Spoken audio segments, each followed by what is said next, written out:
नमस्ते दोस्तों। The power of habit की इस ऑडियो बुक में आपका स्वागत है। अगर आपने हमारे पिछले हिस्से नहीं सुने हैं तो उन्हें पहले जरूर सुने ताकि इस भाग को बेहतर तरीके से समझ सकें।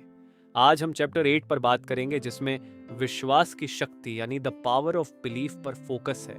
यह अध्याय बताता है कि कैसे विश्वास एक मजबूत आधार बनाता है जिससे व्यक्ति और समूह कठिन से कठिन आदतों को भी बदल सकते हैं। हम यहाँ जानेंगे कि कैसे किसी समुदाय के भीतर विश्वास का निर्माण होता है और यह बदलाव के सफर को आसान बनाता है।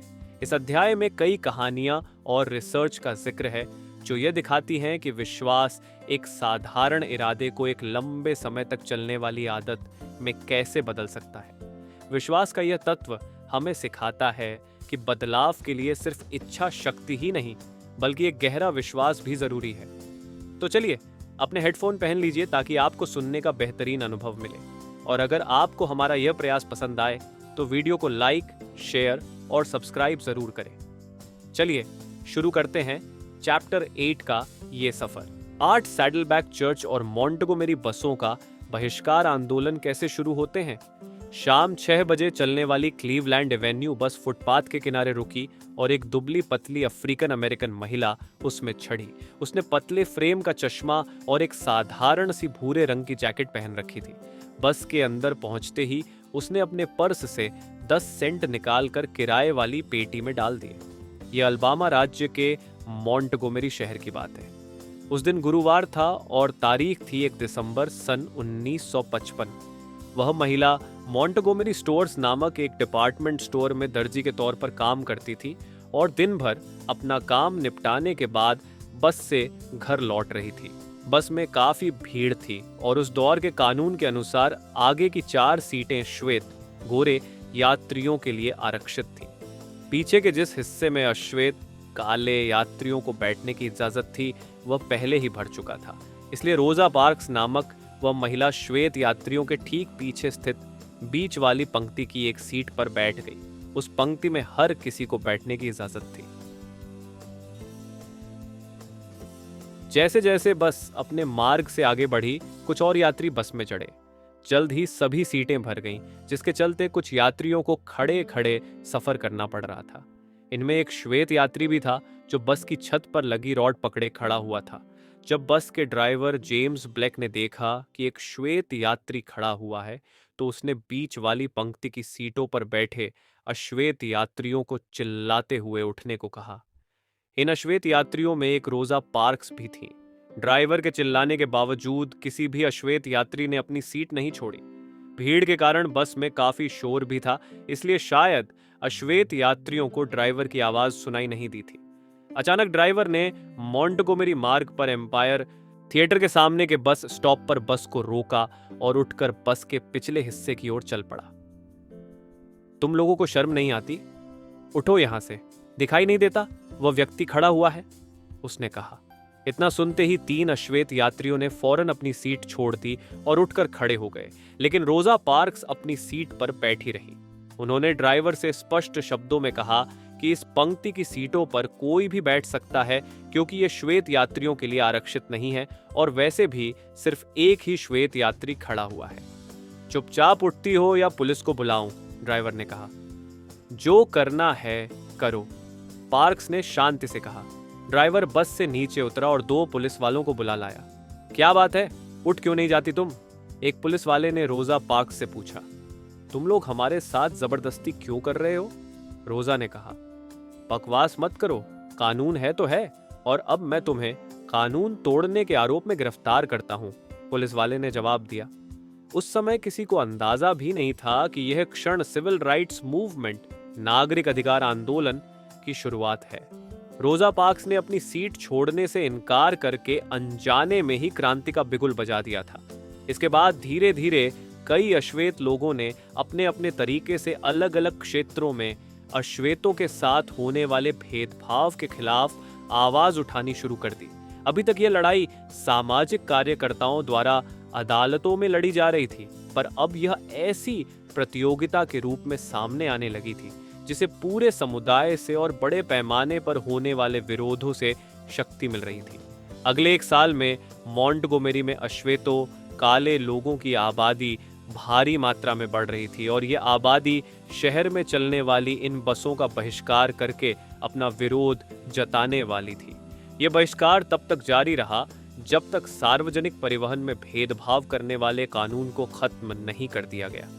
बहिष्कार के कारण हुए आर्थिक नुकसान से इन बसों का संचालन करने वाले परिवहन विभाग की कमर टूट गई। धीरे धीरे हजारों प्रदर्शनकारियों ने भेदभाव के खिलाफ रैलियां निकालना शुरू कर दिया।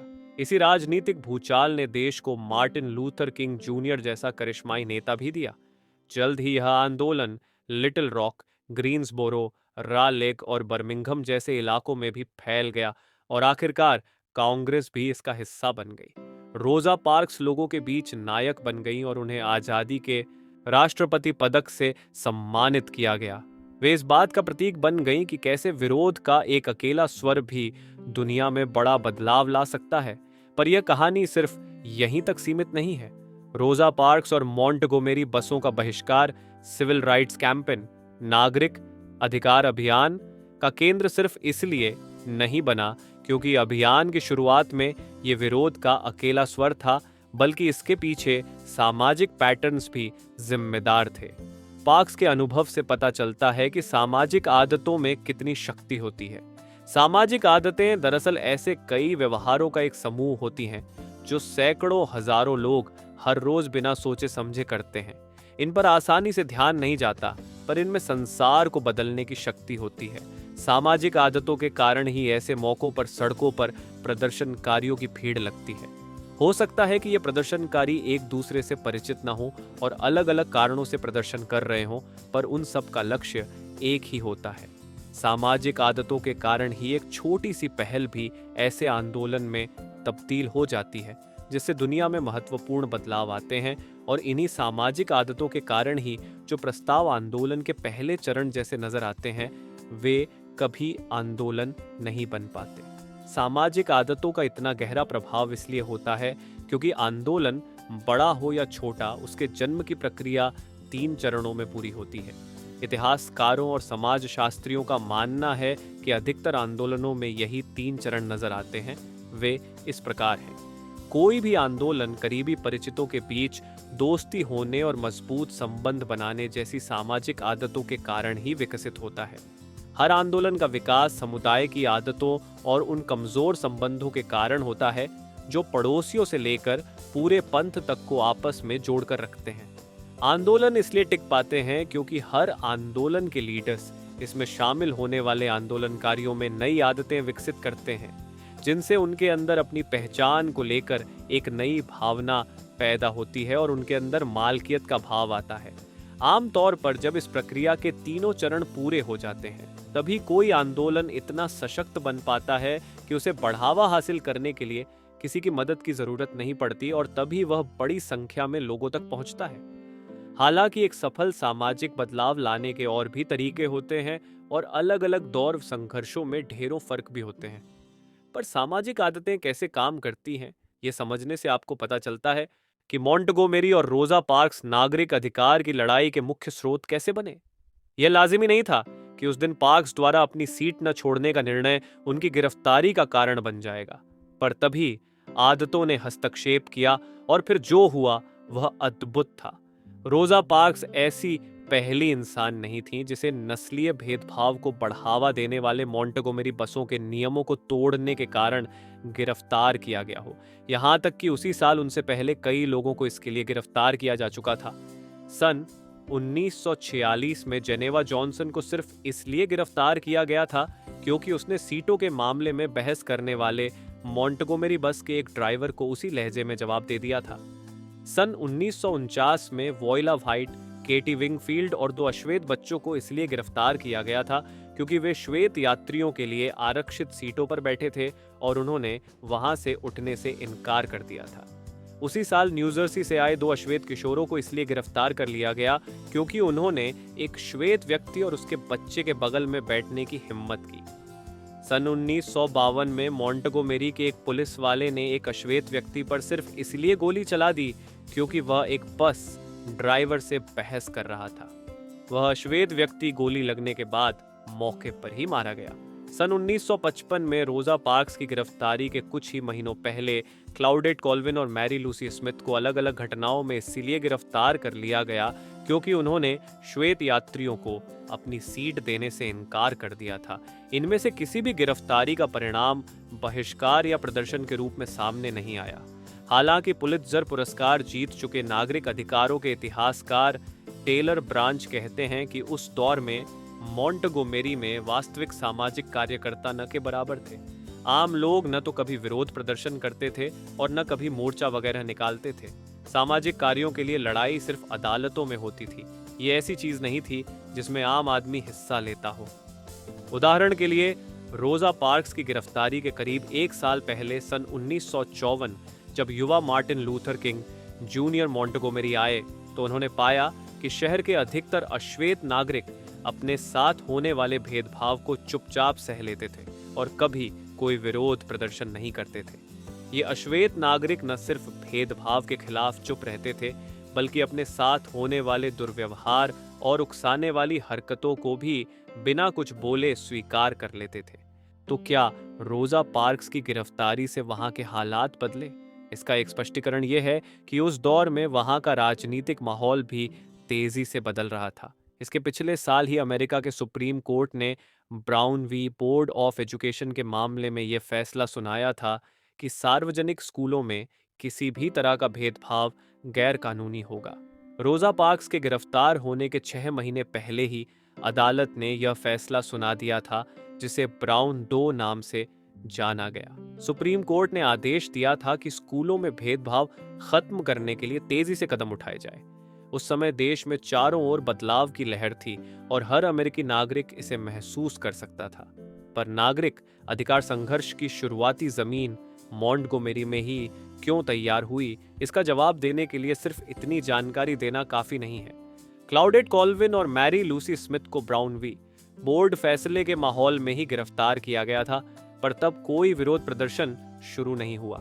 वहां के अधिकतर निवासियों के लिए ब्राउन दूर दराज की अदालत में हुई एक घटना भर भी थी और यह कह पाना मुश्किल है कि इसका प्रभाव स्थानीय रूप से महसूस किया गया होगा या नहीं। मॉन्टगोमेरी शहर दरअसल अटलांटा या ऑस्टिन जैसे अन्य शहरों जैसा नहीं था जहां विकास संभव नजर आता हो। ब्रांच बताते हैं ना, मॉन्टगोमेरी एक बहुत ही वाहियात जगह थी। यहाँ नस्ल भेद अपनी जड़ें जमा चुका था। रोजा पार्क्स की गिरफ्तारी से शहर में जो हुआ वह यहाँ के लिए सामान्य बात नहीं थी। भेदभाव बढ़ाने वाले कानून तोड़ने के लिए जो लोग जेल गए थे, रोजा पार्क्स उनसे अलग थी।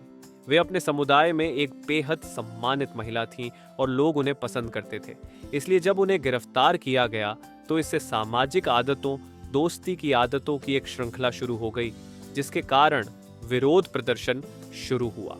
पार्क्स मॉन्टगोमेरी की दर्जनों सामाजिक मंडलियों का हिस्सा थीं, जिसके चलते उनकी गिरफ्तारी के बाद इन मंडलियों के उनके दोस्तों ने मामले के प्रति समाज की सामान्य उदासीनता बढ़ने से पहले ही प्रतिक्रिया करना शुरू कर दिया। उस दौर में मॉन्टगोमेरी के सामान्य जीवन पर ऐसे सैकड़ों छोटे छोटे समूहों का प्रभुत्व था जिनसे शहर का सामाजिक ताना बाना बनता था। शहर में सक्रिय नागरिक और सामाजिक संगठनों की निर्देशिका शहर की फोन बुक जितनी ही मोटी थी। ऐसा लगता था कि हर वयस्क व्यक्ति, खास तौर पर हर अश्वेत वयस्क व्यक्ति, किसी न किसी क्लब, चर्च, सामाजिक समूह, सामुदायिक केंद्र या पड़ोस के किसी संगठन से जुड़ा था।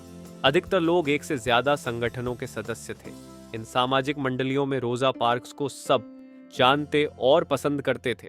ब्रांच ने नागरिक अधिकार आंदोलनों के इतिहास की जानकारी देने वाली अपनी किताब पार्टिंग द वाटर्स में लिखा है, रोजा पार्क्स उन चुनिंदा लोगों में से थीं जिनके बारे में हर कोई यह मानता था कि वे समाज से जितनी मदद लेती हैं उसे कहीं ज्यादा योगदान स्वयं देती है। वे इंसानी स्वभाव की उस उच्चतम खूबी का प्रतिनिधित्व करती थीं जो मनोरोगी किस्म के असामाजिक तत्वों को मंजूर नहीं होती। वे हर नस्ल और आर्थिक पृष्ठभूमि वाले लोगों के साथ दोस्ती रखती थीं। वे स्थानीय NAACP चैप्टर की सचिव थीं, मेथोडिस्ट चर्च जाती थीं और अपने घर के नजदीक स्थित लूथरन चर्च में एक युवा संगठन का काम भी देखती थी। वे कई बार अपना सप्ताहांत बेघर लोगों को आश्रय देने वाले शरण स्थलों और बॉटेनिकल क्लब में बिताती थीं। साथ ही गुरुवार की रात को अक्सर औरतों के उस समूह के साथ काम करती थीं जो एक स्थानीय अस्पताल के गरीब मरीजों के लिए कंबल बुनने का काम करता था। वे गरीब परिवारों के लिए कपड़े बनाने वाले उपक्रम में स्वतः ही योगदान देती थीं। इसके साथ ही वे ऐन मौकों पर अमीर श्वेत परिवारों की महिलाओं के गाउन का नाप भी सुधारती थीं। वे अपने समुदाय का एक अभिन्न हिस्सा थीं। उनकी इस व्यस्तता को देखकर कभी-कभी उनके पति शिकायती लहजे में कहा करते थे कि वे परिवार के साथ कम और बाहरी लोगों के साथ ज्यादा समय बिताती हैं। समाजशास्त्रियों का कहना है कि आम तौर पर हमारे अधिकतर दोस्त हमारे जैसे ही होते हैं। हो सकता है कि हमारे कुछ परिचित लोग काफी अमीर हों और कुछ काफी गरीब। वे किसी भी नस्ल के हो सकते हैं और संपूर्णता से देखें तो हमारे सबसे गहरे रिश्ते अक्सर उन्हीं लोगों से बनते हैं जो हमारे जैसे दिखते हैं, लगभग हमारे बराबर ही कमाते हैं और समान पृष्ठभूमि से आते हैं। इसके विपरीत पार्क्स के दोस्त मॉन्टेगोमेरी की हर तरह की सामाजिक और आर्थिक पृष्ठभूमि वाले थे और अलग अलग स्तर के पदों पर कार्यरत थे। समाजशास्त्री ऐसे रिश्तों को मजबूत संबंध, फर्स्ट हैंड रिलेशनशिप, प्रत्यक्ष रिश्ते कहते हैं। पार्क्स के ऐसे रिश्ते पूरे मॉन्टेगोमेरी के कई लोगों से थे और ऐसा भी नहीं था कि वे उनसे नियमित रूप से मिलती जुलती हों। फ्रांच कहते हैं, यही तो सबसे खास बात थी कि रोजा पार्क्स ने अश्वेत समुदाय और मॉन्टेगोमेरी के अन्य लोगों का सामाजिक स्तर ऊंचा उठाया। वे मजदूरों की दोस्त थीं और कॉलेज के प्रोफेसरों की भी। और जैसे ही रोजा पार्क्स को जेल में डाला गया, वैसे ही यह स्पष्ट हो गया कि अपने दोस्तों से उनके रिश्ते कितने मजबूत हैं। गिरफ्तारी के बाद रोजा पार्क्स ने पुलिस स्टेशन से अपने माता पिता को फोन लगाया। उस समय रोजा घबराई हुई थी। उनकी मां को भी समझ में नहीं आया कि इस समय उन्हें क्या करना चाहिए। वे रोजा के ऐसे दोस्तों के बारे में सोचने लगीं जो इस स्थिति में उनकी मदद कर सकते थे। उन्होंने मॉन्टेगोमेरी NAACP की प्रमुख रह चुके ED निक्सन की पत्नी से संपर्क किया। खबर पाते ही निक्सन की पत्नी ने निक्सन को फोन लगाया और कहा कि रोजा को जेल से जमानत पर बाहर लाना होगा।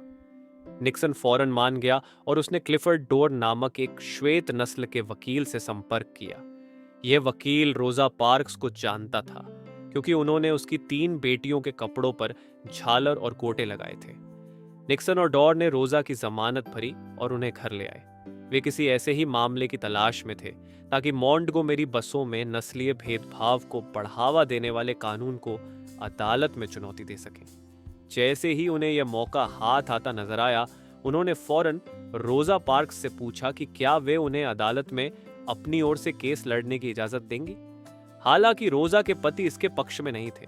उन्होंने तो रोजा से कह दिया था कि ये श्वेत लोग तुम्हारा जीना हराम कर देंगे रोजा।